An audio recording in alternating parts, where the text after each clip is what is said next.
ام سلمہ رضی اللہ تعالیٰ عنہ نہایت قدیم الاسلام ہیں اور ان کے شوہر ابو سلمہ رضی اللہ تعالیٰ عنہ غالباً 11ویں اسلام لانے والوں میں سے ہیں۔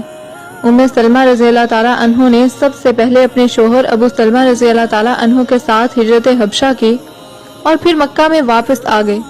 دوسری مرتبہ جب ابو سلمہ رضی اللہ تعالیٰ عنہ اور ام سلمہ رضی اللہ تعالیٰ عنہ اپنے بچے کے ساتھ ہجرت مدینہ کے لیے نکلے تو ابو سلمہ رضی اللہ تعالیٰ عنہ کے گھر والوں نے ان کے بچے سلمہ کو چھین لیا اور کہا کہ تم جہاں چاہو وہاں جا سکتے ہو، مگر بچے کو جو ہمارے خاندان کا فرد ہے نہیں لے جا سکتے۔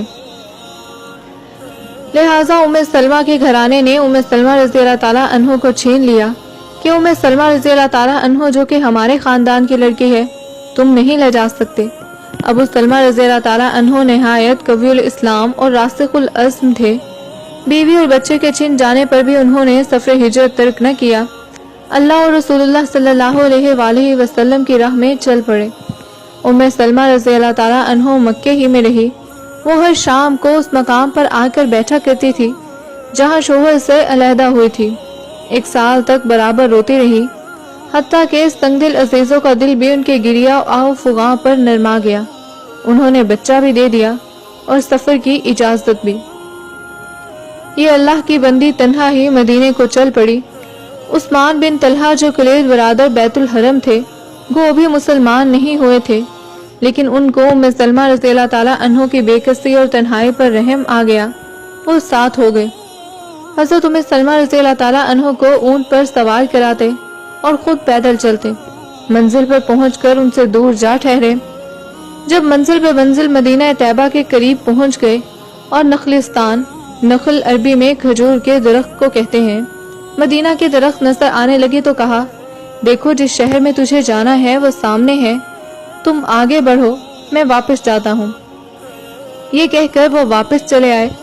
ام سلمہ رضی اللہ تعالیٰ عنہ پہلی عورت ہیں جو ہجرت کر کے مدینہ آئی۔ ان کے پہلے شوہر بڑے شاہ سوار اور جذبہ جہاد سے سرشار تھے، جنگ بدر میں شریک ہوئے اور پھر جنگ احد میں زخمی ہوئے، زخموں سے جاں بر نہ ہو سکے۔ جمادی اخری 3 ہجری میں انہوں نے شہادت کی موت پائی۔